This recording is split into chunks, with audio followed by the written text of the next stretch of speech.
When was the last time you helped someone without having any alter thoughts in your head? How did you feel after helping them?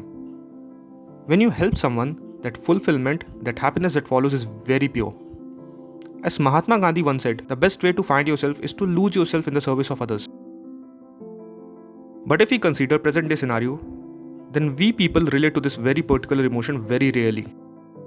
Hello and welcome everyone to the very first episode of Focused by Samar Srivastav, where I'll be explaining you the basic principle of why helping others is so important. Every year on 9th of January, we celebrate Play God Day. Now what is it all about? If you have seen Bruce Almighty, then the concept must be very clear to you. It's not about catering to our own desires and doing things with a selfish approach. It's about going past our own self-centered nature to reach out to different people to help them in order to make sure their day is memorable. Helping others is not that sort of a challenging thing, which cannot be done at practical levels. It's true that we humans are not perfect, omnipresent or infinite like God, but our finite sense of perfection also goes a long way. As Swami Vivekananda once said, you cannot believe in God until you believe in yourself. So let's proceed on and know some of the very important points which we can learn from this process of helping others. Number 1. Fulfillment. When was the last time you watered your plant? The last time you helped a blind person cross the road? Were you feeling bad, good, constant, or a bit fulfilled by those acts of yours? If your choice is the fourth one, then you know what emotion helping other hits. So by helping others, we not only feel fulfilled, but in long run, this habit of ours will help us in shaping our personality also. Number 2. Human interaction.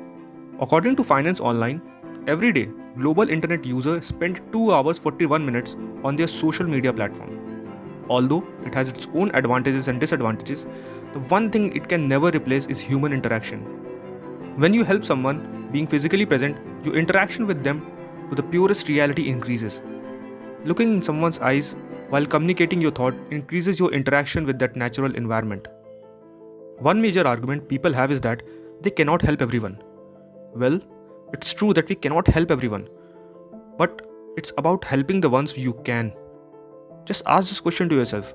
When you give a penny to a beggar, looking at his condition, what feeling were you going through? If it was a positive emotion of satisfaction, then you are in the right direction. Last but not the least, glow comes from giving. As it is said, the happiest people are the givers, not the takers. When you start to follow this very powerful habit of giving, you will see a wide spectrum of day-to-day emotions that will start getting fixed. Example, your bonds will become stronger. Number 2, you will become a generous person. Point number 3, your cultural awareness will become better. So, when you are thinking about your own ambitions and goals, it's important that you try to bring a positive change by helping others. It's a treasure which is very personal and it will stay with you till the end of your life. So let's do something which changes the world for good.